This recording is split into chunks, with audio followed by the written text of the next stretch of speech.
Hi, Ms. Campbell. Come on in. Just wanted to meet with you today about our feedback and me observing your classroom. So thank you for giving up some of your time. Sure. You come in so we could just have a sit down and just kind of talk over certain things. Okay, thank you. So first of all, first time being in your classroom this year, and I really enjoyed it. Got to come and see those pre-K babies first thing in the morning. Very energetic and everything. First Always. thing get you good and awake. Yes. So your classroom, like I said, is the pre-K class. We came in and observed about 9 o'clock, and it was February 13th whenever I was in there. Sorry, it took me a little bit longer to get our feedback meeting. Next time we'll probably email and try to get that going a little bit better. So I just want to talk about some of the stuff that I left comments on, and I also sent you a copy of this, so that way you have it, you can put it on your files and you can keep up with it. And if there's any questions that you have, anything that we want to go over and we can work through, just let me know. We can do that. So the first thing that I put on there was our learning environment. I put the check for that I did notice that you had a great learning environment. I think that walking into your classroom is a very enjoyable classroom. It looks like you put a lot of time. You have a lot of pride in how you decorated your class and the things that your students are gonna experience whenever they come into your class. And I know from future student or your former students that you're one that they always talk about, that they miss your class. Um, so like I said, I love the theme. What was it? Succulent plants, the color scheme. I loved all of the posters. I loved all the colors. I loved all the different things that you had hung up. I think that's very relevant. Your carpet was very relevant, and using that as a tool for them to come sit out was very good. And it was very relevant for that age. So is there anything that you want to talk about with your learning environment? It's just, we do spend a lot of time in there. And I just wanted to make sure that, I feel at home in there. And then I wanted them to feel at home as well. So I wanted it to be cheerful and bright and just very kid-like. Yes. Yeah. Yeah, I think you really pull that off, and I think they really experience it very well. And I'm happy for that, and I'm glad for that. And if there's any way you can help other younger teachers to kind of show them that'd be awesome.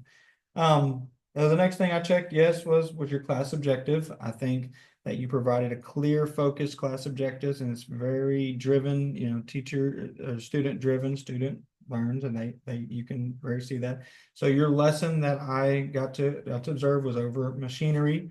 It was very clearly stated, and the things that you had looked like you had already went over with some of these students because they knew what you were talking about and things like that. So you want to talk a little bit about?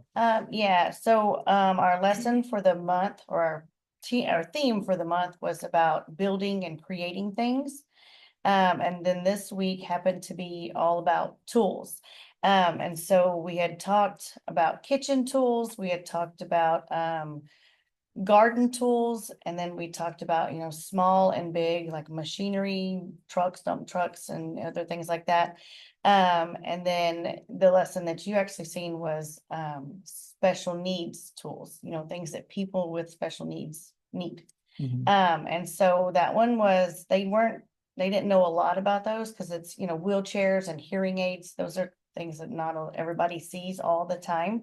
And so that one was, it was kind of nice to really get to teach them because they kind of know about those other tools that we'd already talked about. But and then it was nice to kind of be able to go into that whole, this is how you treat people with kindness, the people that don't look like you or act like you. And so that one, it was a really good lesson, and I really liked it. And I thought it was really good for this, this day and age, that kids learn to be kind and accepting of others Yes. that are not like them. Second. Have another principal call. So And I thought that was a very good lesson because I think, being young kids, I think now they can look at maybe some of their grandparents and they can see some of the machinery that you were talking about. So that's a very real relevant lesson and something that they can really start focusing on and say, hey, Miss Kimball taught me that and things like that. So one thing was when I noticed that you had posted what you were talking about on your dry erase board. How do you overcome or what are some strategies that you have? Because I know that your pre-K age, being 5-year-olds, that they don't know how to read yet. How do you overcome that, that when they come in? Is there strategies that you use or have? Yeah, if I can draw a picture, I will draw it, or if I can find a picture to help them better understand what we're talking about, then that helps a lot. So pictures are key That's a good in idea. pre-K. Yeah, to use that. Okay, so the next thing that we're going to look at is instructional planning. So, sorry. During your instructional planning, I put check yes, and I know that it talks about using the TEAC standards and the TEA standards, but I know we don't use those. We use what Frog Street standards for the pre-K curriculum. And so, how do you go about using that, or do you enjoy using Frog Street? Yeah, for pre-K, we have guidelines instead of TEKS, and, Broad Street it's a very great curriculum. And each theme in each topic, each lesson, it has guidelines that it meets. And so, following along with that all year long, it's gonna make sure that you hit every one of those guidelines by the end of the year. And so it's a really good tool that, we don't have to sit there and go and find things to help you make sure you meet Mhm. and touch all of those guidelines. Now, the one thing I would say about Frog Street is some of the things are very maybe dry, as far as I feel like there could be a little bit more Mhm. to it, but it's very, very few of those lessons in there, which makes it great. And then, but if it is a little bit dry, then I can just go and either pull some of my knowledge from before, or, very simply go find something on the Yeah. web that might be able to help me, You can or supplement some yes, other yes, thing. or just That's try a good and idea. elaborate more on, just drag it out better. But Yes. the stories are very kid relatable. A lot of the stories have real world pictures, and they have really great lessons, like life lessons, That's good. that I really love. Yes. I like that. Do you get with your team? Because I know we have a team of your pre-K. Do you get with your team and y'all talk about that, or do y'all go over those Uh, beforehand? Or y'all on the same page? Yes, yeah, we talk about them, and then a lot of times like I said, sometimes they can be dry, so I really read them and pick out like the real good things that I think, okay, this is really great and I can elaborate on that. And so we try to talk about, because there might be something that I miss that's really good that another team member will point out, and so that way we're making sure that we're using Frog Street to the best of our ability and to the most. Yeah, that's good. I really enjoyed that. So instructional planning, like you said, well, we already hit on that. So instructional delivery, I put yes on your instructional delivery. I thought that you effectively engage with your students. I thought you presented the lesson well. Your voice is, very good as you're going over it.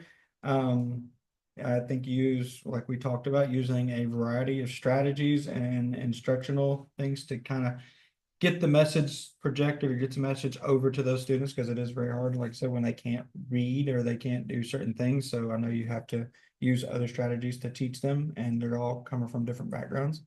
So I put on there, Miss Campbell taught the lesson and related it to hearing aids, and it was very student centered.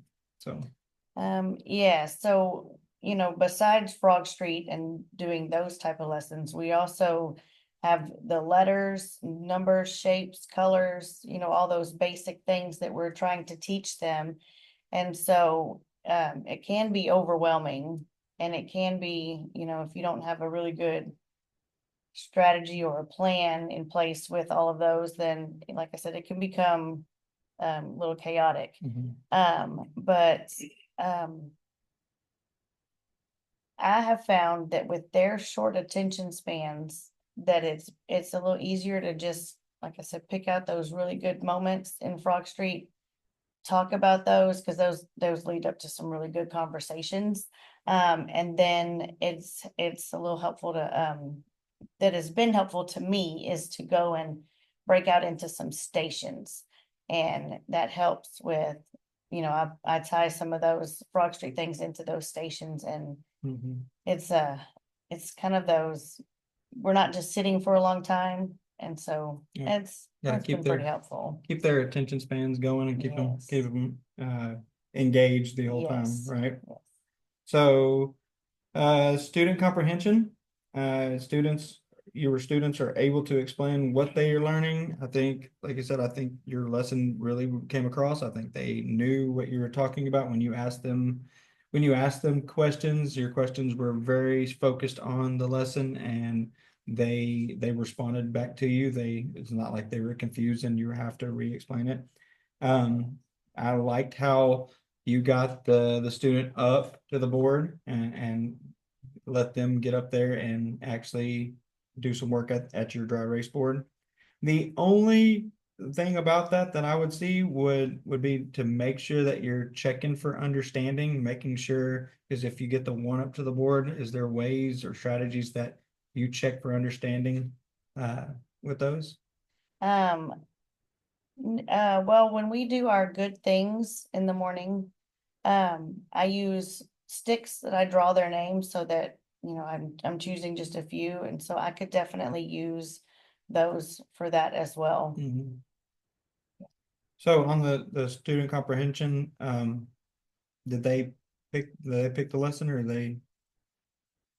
No, well, it's in the Frog Street. Oh, okay. It's that's whatever that date is, and so So just moving on, the next thing is your professional knowledge. I mean, like I said, it looks like you have a very good background in the Frog Street and in the curriculum that you're teaching, which is very good. And I know then y'all go to some training for your Frog Street. yes. Yeah, y'all enjoy that. Oh yeah. Yeah. So you demonstrate that you know the curriculum. I think you use the strategies very well for the age and you like helping them write on their papers and making sure they get going. So Yeah, this is kind of where I put those stations into place. mhm. Um, a few years back, I would teach them their lesson and they're sitting on the floor. And so, that's one of those, there they are sitting.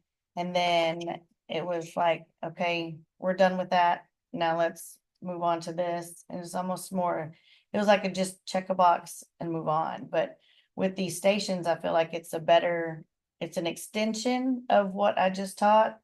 But it also can help me incorporate our letters and things that we are writing. Um, and then, so there's like seven stations I have, and I pull a bunch of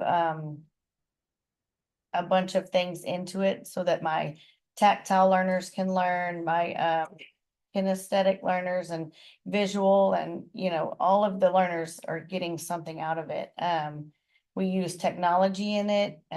We use Play-Doh, which Play-Doh is the best thing for their hands to develop those fine motor skills. And they all like to color, so there's a little coloring station.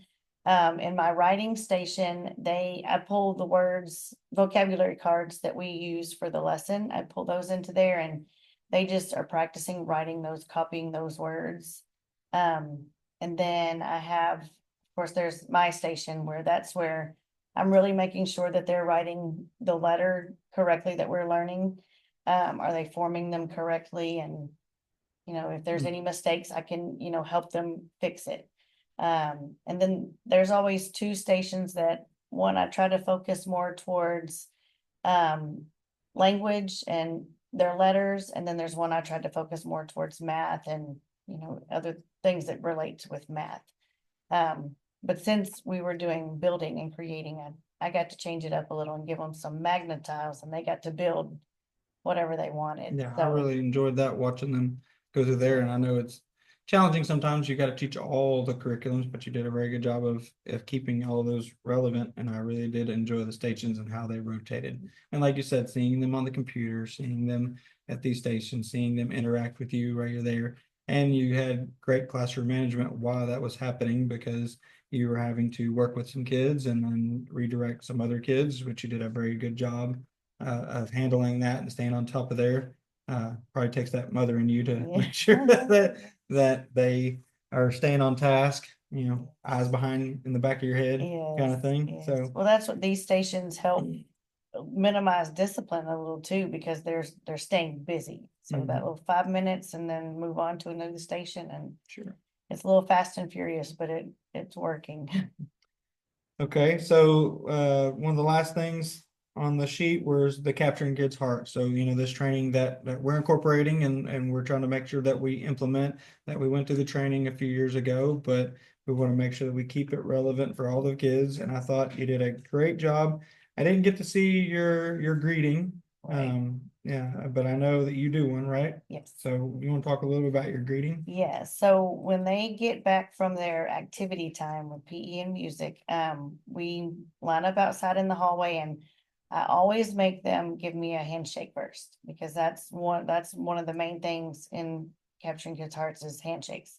So we do that, and then I allow them to choose one other one if they want, but they can fist bump, high five, or a hug. And Mhm. so we always get, two little greetings in there. So a lot of times they choose those hugs so that they can, they just love you so much. Yes, But very affectionate. yes, yes. And it makes such a big difference. Just that little bit of a greeting in the mornings. Yeah, gotta feel loved. I Yes, mean, that yes. age group is so impressionable and everything.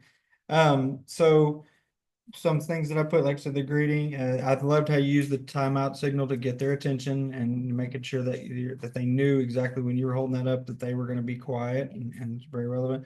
Your class contract was posted, and then your launch, one thing you told them was sitting on your pocket, so they Yeah, knew yes. sitting at that carpet that they were sitting on their pocket. So your launch with the Nemo, how Oh, was that?